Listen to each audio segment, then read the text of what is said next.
I can see it's recording.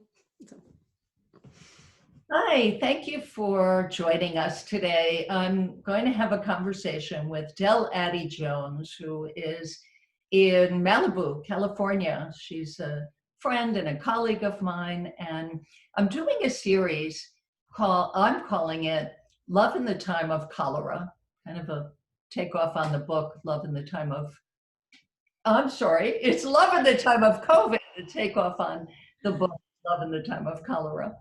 And so, we realized that as we're both three principles practitioners, and we've worked with a lot of people who have had a difficult time being together before having to be quarantined. And now there's not a lot of space they can take within their house. So things can heat up and get pretty difficult.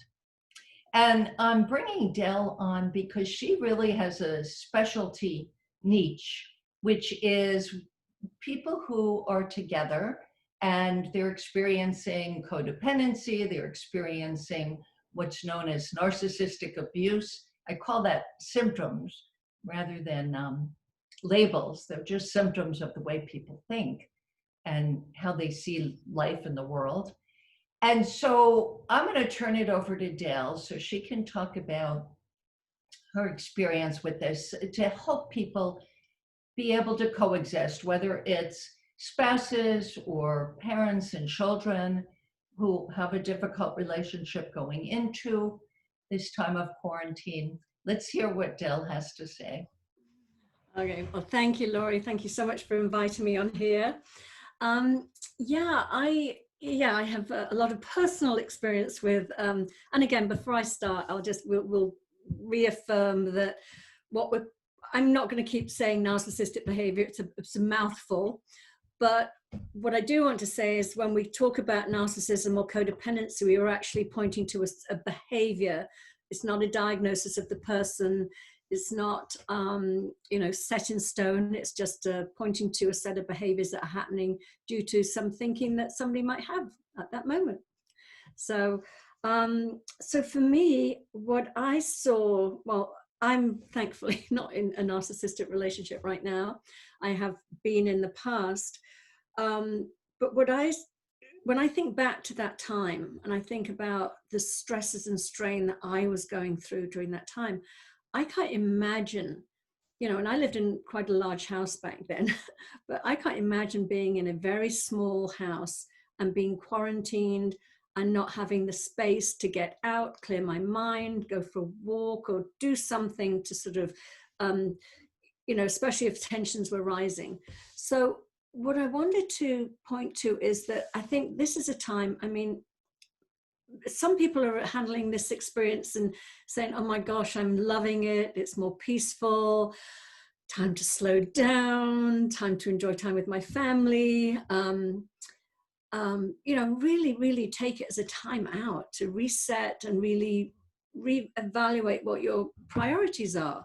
And I call it the great it's like the 3P experiment. It's like all of the outside stuff was taken away for us to really go, well, wait a minute, where does my happiness come from? Because people have been some people are finding themselves so happy during this period and they're really like, oh my God, it wasn't the car, it wasn't the fancy restaurants, it wasn't the great clothes I was wearing that made me, or the other person that made me feel this way. I'm actually happy just being on my own. So there are those group of people, but there are other people that are experiencing incredible amounts of stress. They're worried about their health, the health of their loved ones. They're worried about the financial security. They're worried about even if they're not impacted as right now, they still have their jobs maybe, but they're worried about the economy going down and all of these added pressures. And if you're in a relationship with, I'll just say, like if you're a codependent and you're in a relationship with somebody that has been diagnosed, even though we take that very lightly, as a narcissist, a narcissist can maybe get very sort of agitated right now. They can ramp up their anger and their expectations. and it can all get very, very stressful. So what I say to my clients that are in that situation is, number one, this is not the time to decide whether you want to be in the relationship or not in the relationship. It's really a time to just get very quiet and find that space within, because it's about giving each other both a wide berth right now, to not be reactive, to be more responsive. And again, when I say responsive, I don't mean defending yourself. Say there was sort of some inappropriate language or you were name calling or something like that. Rather than get in there and get entangled in that and get defensive and take things personally, if you can just say, I understand that this person is experiencing extreme stress right now. It has nothing to do with me. I don't need to defend myself. I don't need to get in there and engage and ramp up the tensions even further. It is about just stepping back and, as I say, taking self-care. What can you do in that moment to find that space within? Maybe it's go and have a bath or shower, whatever. But more importantly, it really is understanding that whatever might be said is not a person. It's nothing about you. It's just their state of mind. It's their state of being at this time. They're expressing the fearful thoughts that they're having in the way that they do. So that's really what I'm telling my clients right now. But what I'm also seeing, though, is the people that have already got out of this relationship dynamic, they are alone right now. I'm feeling very, very lonely. And they're remembering all the good times, and they want to be back in the relationship. And that's completely understandable too. I mean, it's a time of, it's an extraordinary time. I mean, none of us have ever been through anything like this before. And the social isolation is creating that need for contact, for an emotional contact. And most people, it's not like in normal days, they would just be, probably missing their ex or whatever, in acceptance that it wasn't a healthy relationship dynamic. They've moved on, they get social, they go out, they meet new people. Oh, they can't do that right now. So they're just sitting alone in their house, fantasizing about the good things that were, and was trying to resist the need, or their feeling that they need to reach out to that partner. And that's difficult too. So yeah, that's what I'm seeing right now with this dynamic. I mean, I'm sure that most of the people that are listening will know what the dynamic looks like. I think I said to you before we were on a call last week together, classically the hookup is, the codependent is usually, an overgiver, the needless and wantless person. And then the person that's, diagnosed as the narcissistic person is usually very quite self-centered, and they like a lot of things coming to them. So they take a lot, they can be quite selfish and entitled, and that dynamic goes on. But what happens is with the codependent, when they keep giving too much, they start to get resentful, and they can be very angry too. So you've got two people that are, in this dynamic of this sort of underlying river of anger between them. And again, as I say, the confinement, I mean, the statistics are incredible right now for how many people, domestic abuse. They're saying that, and we're not talking about physical abuse here, we're just talking about sort of a toxic sort of relationship dynamic. But whether the abuse is physical or emotional, that can lead to violence. And they're saying that one of the biggest reasons they want to reopen as soon as possible is because there's a sharp rise in domestic abuse calls that are happening. So yeah, my advice is to sort of, we don't normally give advice in the principles, but during this time, but I would point people in the direction of going inside and as I said, acknowledging that everybody has their own separate reality. They're all behaving due to the thinking they're having in that moment. It has nothing to do with you. I mean, you can contribute to the dynamic by engaging and name calling back or whatever that goes on in that, or blaming or shaming and that whole dance. But if you can just sort of refrain from that and really just keep getting in touch with that wisdom that resides in all of us and that innate well-being, and just tap into that and just know that, you know, this is the time to really focus on yourself, your own self-care, and not to start judging the relationship of, this is bad, I can't bear it, I shouldn't be here, I'm going to end this. It's that if you feel that way, and if the relationship is heading in that direction, by all means, then take that action. But I think right now it's a time of getting quiet, and as I say, just finding that space within. So Lori, what do you think? Absolutely. Everything you said is so right on, Del. You know, it is unfortunate that there is this rise in domestic violence now, domestic abuse and also violence. And so anything that's going to help has to be finding a comfortable feeling within the individual. We are separate beings. We have separate inner experiences. We call it separate realities. We just see things so differently. And we have a different experience within ourselves. That's what you want to go to. That anybody experiencing, and this is true even when you're not in a difficult relationship, for all of us. When things get upsetting or heated up, the place to go is to quiet within yourself. But beyond your ruffled thinking and your angry, upset thinking, if you can just put things out of your mind, like you say, take space, go take a bath, or go read, listen to there's wonderful podcasts and webinars. Of course, I always gear people in the direction of 3pgc.org or either of our websites. We always post our own or other colleagues' podcasts. That's what you can do. This could actually be a time of rejuvenation and rebirth because of what you can find out for yourself, that even in the most difficult situation, you're capable of finding your innate well-being, your innate health. And it means quieting all the thinking down. Yeah, or just even, you know, some people say to me, but I can't quiet it down, I can't control it. And I'm always like, you don't have to control it. You don't even have to quiet it down. You just don't take it so seriously.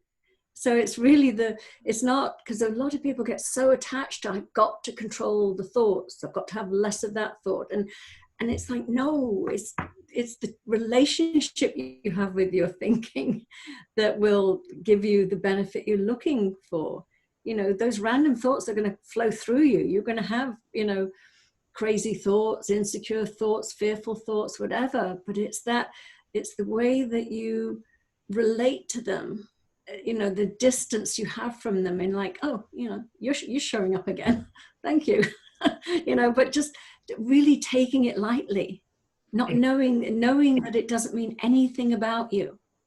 And knowing that, you know, there are days when, you know, we can look at, I'm talking in all relationships, there's days when we can look at our partner and be like, oh my God, they're so wonderful, they're so loving. And then there's days we could just, you know, pack our bags and leave. And nothing's changed except for our thinking about that person. But we unfortunately believe that it is coming from the other person. So again, it's like, I think it's that compassion and understanding that we're all doing the best we can with the thinking we have. And, you know, if we knew better, we do better. It's as simple as that.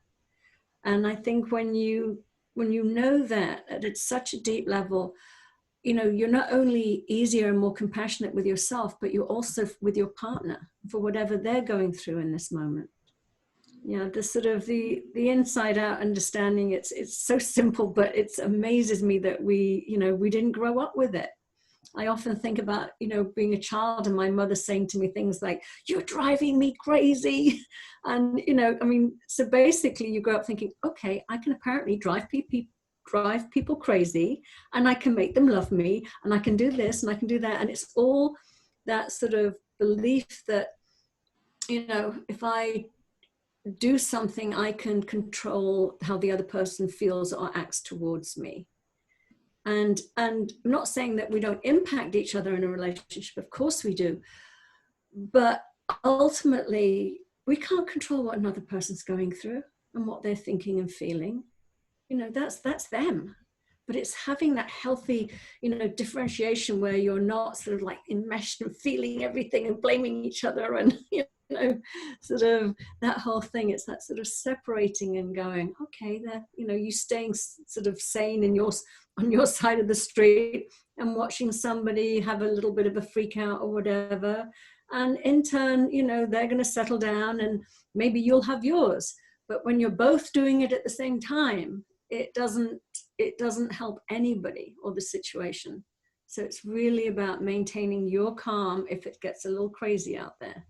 So that's definitely something I see here as well. Yeah, that's so true. Knowing that whatever is going on inside of us is just our experiencing our own thinking. That's all it is. And that's what helps me calm my thinking down, is not, like you said, the relationship we have to our own thinking, is knowing that it's not the absolute truth. It's not reality, even though it looks right now like, yes, what I'm thinking is real. That's reality. There's no other way to think about it. That's common. But if you just have a little, I know this has something to do with my thinking. That's all you need, just that little, that gives you enough space from being a victim of your own brain, a victim of your own. Yeah, I often think it's like, like sometimes I know that I live in Malibu, which I happen to think most days is an absolutely amazing place to live, and I love it. But watching my children growing up, there would be days where it was like, I love Malibu, I love it here. And there'd be days like, I hate Malibu, it's so boring, there's nothing here, there's nothing to do. And I would laugh sometimes because I thought, Malibu hasn't changed. It's got exactly what it was yesterday. But somewhere you viewed it through a different lens and you had a different experience of it. And the same thing is for people, how we view our partners. It's the same thing. I found myself, even in my relationship, and I have an amazing relationship and a wonderful man, but, just over a year ago, he lost his home in the Malibu fires, and he moved in with me. And he's such an amazing guy, but I could tell I was getting testy. I was getting, sort of, and I kept, and I knew enough, and I knew enough about the principles to say, well, he's just as steady as a rock. He hasn't changed at all. I'm feeling differently. What is that? And I knew it was my thinking. I couldn't identify what thoughts I had. They weren't obvious to me, but I knew it was my thinking. I knew not to trust myself. I knew that this man had not changed in the least. And it's so funny. And then I saw it. I saw the invisible thought became visible to me. And I went, oh, this is what I've been reacting to. And it was all just made up. And then I was able to just relax and actually own it and say, gosh, I'm so sorry. I think I've been a bit snippy over the last few weeks. This is what I'm aware now. It was an insight. I was like, this is what I was thinking, unbeknownst to me. It wasn't conscious, but it was creating this anxiety in me where I started, tapping into that.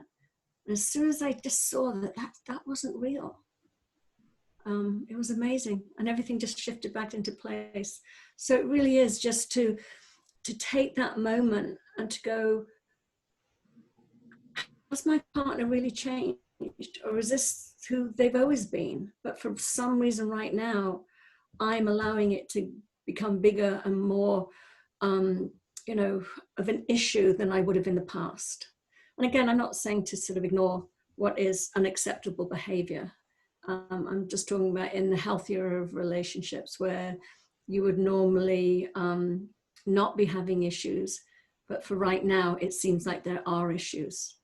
Just give yourself time. We're all going through extraordinary times, as I said. Just give yourself time to get through all of this and settle, and then, you know, have the discussion about if you feel that something needs to change within the relationship. Yeah. But, you know, when we were talking last Saturday, I really loved what you said too, Dale, about, I think you used a seesaw analogy to explain that even somebody who seems so difficult to live with and seems like there's always this pattern of behavior coming from this narcissist, however you want to call the person. It's really a person experiencing insecurity. Yeah, absolutely. But that person can make enormous shifts. It can also have in consciousness. Absolutely. I used to get asked that question because, you know, in conventional therapy, as you know, you're the therapist, but they would say, well, narcissists can't change. And I think what we know through the three principles is that anybody can change. If they see something, you know, a shift in consciousness can happen. And so what I was doing, the seesaw, I was doing that, you know, the reason often codependents and narcissists get together is because you've got somebody that you know, likes to take a lot, and you've got the other person, the codependent, who likes to give a lot. And so you've got this sort of like imbalance in the relationship. You've got the narcissist behavior up here, which is like me, me, me, me, me. And then down on this end, you've got the codependent who is needless and wantless for whatever thinking they're believing, that they have to be needless and wantless to stay in a relationship or to be loved. And so what happens is with this seesaw, you know, once the codependent sort of levels out a bit and becomes more like, hey, I have needs too, and they get healthier, because both people, there's no way that a healthy person gets together with an unhealthy person. Whatever the labels that we're using right now, it's thinking that is not contributing to a healthy reciprocal relationship, that thinking.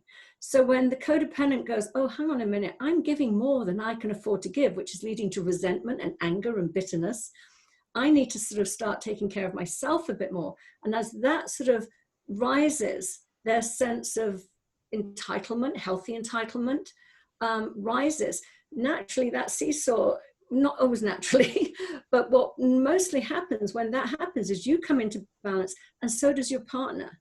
And the dynamic of the relationship can shift then.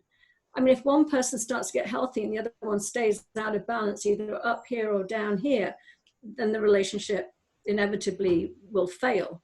It's just not a good match at that point. But if both people, as you said, if their awareness grows and their you know, that their ability to see something fresh and new and go, oh my gosh, you know, I'm contributing to this one-sided relationship. You know, I can sort of lower my expectations and my sense of entitlement. And the person over here can say, I'm contributing by overgiving and being resentful. And I can rise up here. You've got two people coming from a mutually healthy space where they can both get their needs met and give to each other and respect each other. So I think that's what you were referring to that I was talking about last week. But I think what happens is, and we talked about this too, that sometimes narcissism has got a sort of, it's a dirty word now, it's used as an insult. And people don't realize that narcissists are suffering. I mean, that bravado, all the bravado on the outside, it's just a front. It's a fake, it's a false sense of self they've built that unfortunately sometimes they don't even realize it, and they start believing this image of themselves that they've created.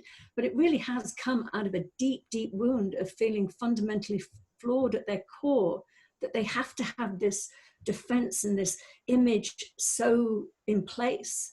And they will get very, very angry and act out to defend that image because of the fragility that's behind it.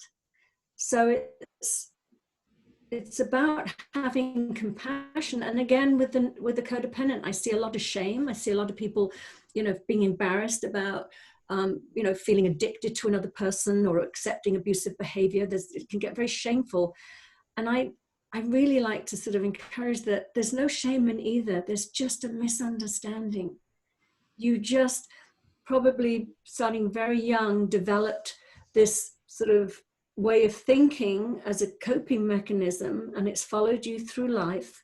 And this is what you see works for you, and this is how you behave. But when you, as you said, have a rise in consciousness and you see something differently, then you can go, oh my gosh. But it's also seeing the innocence on both sides, the innocence of what has got you to this point. I mean, because shame is such a shame and regret and remorse and blame and feeling like a victim. All of that stuff is just, why go there? Just see the psychological innocence and do what you can do to raise your level of consciousness and your awareness. And I often say too, what happens in that, if you do still choose to leave a relationship like that, you will leave a healthy, strong individual that will be more aware of any future relationships. So it can only do good to sort of, see your part, see what your thinking is that's leading you into getting into these situations, and to examine that, not what your partner's doing. They can take care of themselves over there and their awareness and their, level of consciousness. So well put. Love and understanding is what it comes down to, right? Yeah. Understanding. You can't go wrong with that. And knowing that people are behaving just out of how they're feeling, which is coming from how they're thinking about themselves. So, you can imagine that people have been through a lot sometimes growing up. That's going to come out.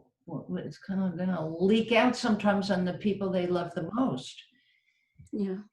Yeah, and I think the one thing I will say, and I find this especially in the Three Principles community, is, I'll have clients that will say, but, if it's just my thinking, then I should put up with anything. And I think that's a dangerous slope to go down. Or they'll be, classic codependent, making the other person the focus of their attention, and that they hear this innocence, the psychological innocence, and then they push down their feelings and needs and wants to take care of the other person again, because they justify the bad behavior. They justify whatever it is that's causing them pain by saying, yes, but he had a painful childhood. Yes, but he's, an alcoholic. Yes, he's this. Yes, he's that. And if it's all just my thinking, then I should be able to tolerate this and stay regardless. And I think it's a lot more complex than that. I think, we definitely live in the feeling of our thinking, but it doesn't mean that we should stay, in a situation. Can you hear me? Exactly, because then people will just feel resentment. Yes, exactly. They're containing themselves and not just simply, stating what they want. It's so difficult so it's not just love and understanding for the other person. Going through exactly. Love and understanding for yourself. Yeah. And I always remember, my therapist years ago saying to me, love is not enough to make a relationship work. And I that was such a novel concept to me. I thought, well, if you love somebody, you have to stay, you have to, put up with this or whatever. And I see now that, you can leave and still love. You can leave and still have compassion for your partner. But if your partner is not meeting you on the level of health or emotional health or spiritual health, then it's okay to leave. You're not abandoning somebody. We all have our innate well-being within us. We all have the capacity to take care of ourselves. So when people are being sort of codependent or what's the other word I'm looking for? An enabler, or something like that, that's not coming from a healthy place. When we totally respect that they have what's in them, you know, just as we have it within us, we have our own wisdom, we have our own innate well-being, so does our partner, even if it doesn't look like it. So you don't have to suffer in silence because you think you're the only one that can help them or fix them or heal them. That's not respecting the other person and what's inside of them. So I think that's an important, very important part to see as well. Yeah, it was so well said. Absolutely. Mm-hmm. Yeah, it's wonderful to know that we're, not a victim. Right? Mm-hmm. We never ever have to be a victim of somebody else thinking in a certain way about us or how we think about ourselves. Yeah. That's what love is just dropping into who we really are, which Mm-hmm. pure love, pure consciousness, underneath all the unhealthy things that we might think and act. Exactly. Yeah. And I also feel like, you know, we do live in the world of form as well. We're spiritual beings having a human experience. And the world of form is where we come together as individuals. Yes, underneath it all, we are all connected. We're all the spiritual essence of pure love, pure joy, pure peace. That is there. Because I've had people come up to me and say, well, you know, the message I get, maybe even from like George Pransky, is that any relationship can work. And I would agree. I think if you both choose to see it that way, any relationship can work. And there is no right and wrong. And there is, you know, some people say to me, well, you know, my partner cheats, he's a sex addict. And I'm like, okay, are you okay with that? You know, you're not taking it personally. You may be okay, you may not be okay. That's your choice. There's no right or wrong. You know, I know people that stay in marriages like that because it works for them and they're fine with it. I know other people that would walk away and say, no way, I could never do that. And that's fine too. So it's really being honest with yourself and not using things, you know, we would say like a spiritual bypass of, well, if I was really spiritual, I wouldn't take this, you know, I would just stay because underneath it all, we love each other regardless. And I'm like, you can still love each other. And that's where we all come from. But in the world of form, you might not want to stay married to that person, but you can still love them from that beautiful space within. That's what I was meant when I said, you know, my therapist said, love is not enough. You know, sometimes you can love somebody dearly and have so much compassion and understand and see their psychological innocence, but not choose to stay in that relationship. And that's okay too. Exactly, right. There was something you said I was going to respond to. I just lost it. It'll come back to me maybe, but yeah, it was judgment. That's what came to me, is that we're not judging ourselves and not judging the other person. It's so true that we're not bound to stay in any relationship. We're not slaves to any relationship or any situation.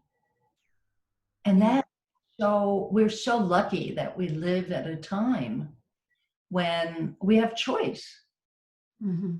You don't have to stay in a relationship that's not healthy or something that we can grow from more. Yeah, and that's a really interesting point. And what I would also add to that is what I love about this understanding and what it points to. I think there are a lot of people that either look back on their life or their divorces or their whatever and go, oh my God, I see my part now.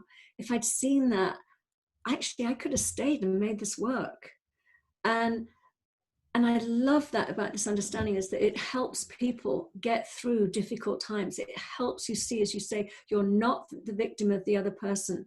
You are experiencing your thinking about the other person, and how much of that is due to your state of mind, whether you're in a high mood or a low mood, and to really sort of question the stories we make up in our heads that we then act out on.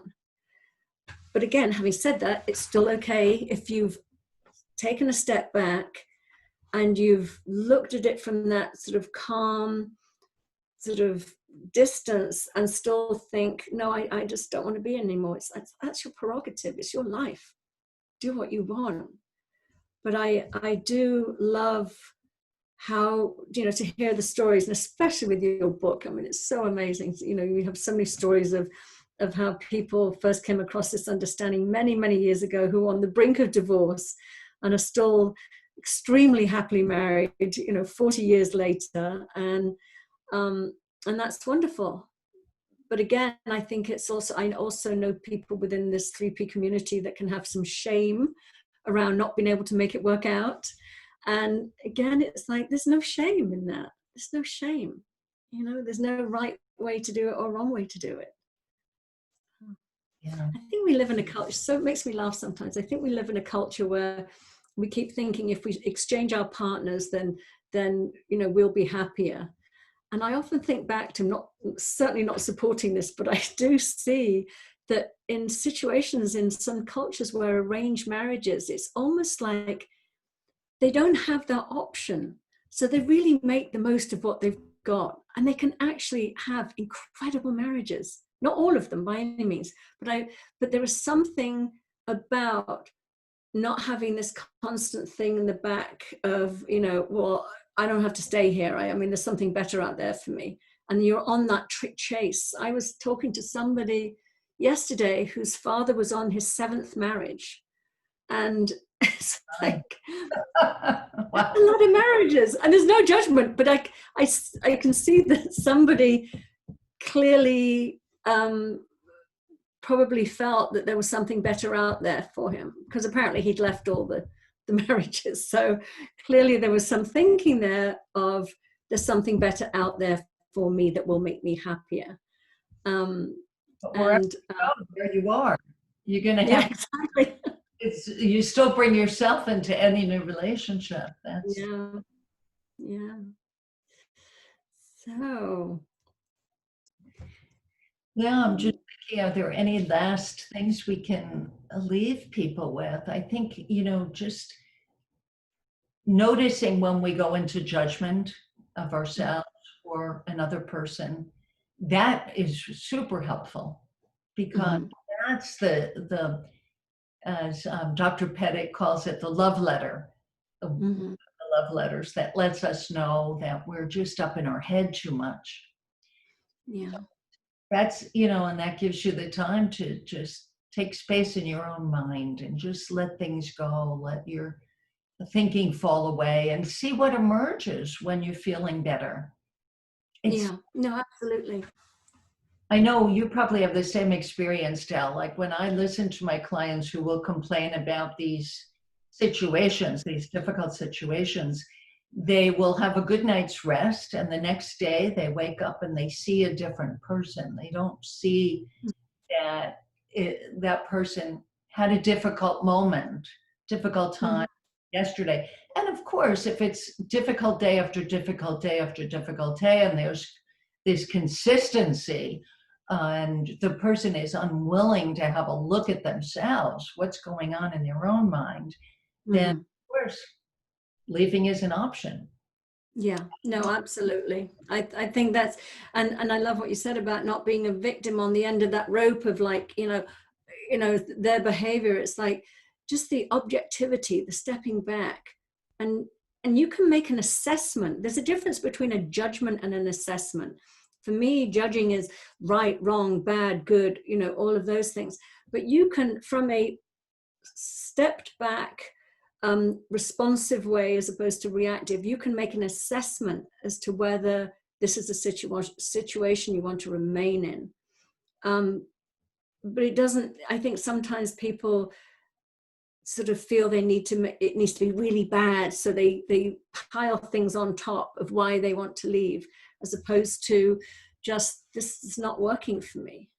there's a different energy behind it's not working for me, rather than name calling, blaming and attacking and whatever, and feeling like a victim.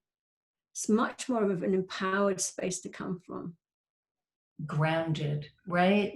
Yeah, grounded, exactly. You really get what's important and valuable to you. Yeah, yeah. And you will be guided as to what the right course of action is to take. But while we are socially isolating, again, heightened emotions, heightened reactions, I wouldn't be sort of going into that thinking right now. Just go into that beautiful space within.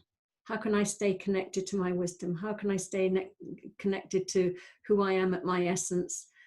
And what am I seeing for myself during this time of reflection and quiet? Getting really, I mean, it's a cliche, but really getting in touch with what it is that you want for yourself in life, regardless of your relationship. Exactly. Right. Right. We're only in control of ourselves. That's all. Exactly. Hopefully. No, I'm joking. Yeah. Yeah. Yeah, well, this has been great. I sure hope that it helps people listening, that it helps them to just get some perspective. Mm-hmm. Yeah, absolutely. Well, I've enjoyed it so much. Thank you so much for having me on this show with you. Okay. See you soon, Del. Thanks again so much. Okay, thank you. Have a wonderful rest of your day. Yeah, you too, Del. Okay, Bye-bye. bye. Bye.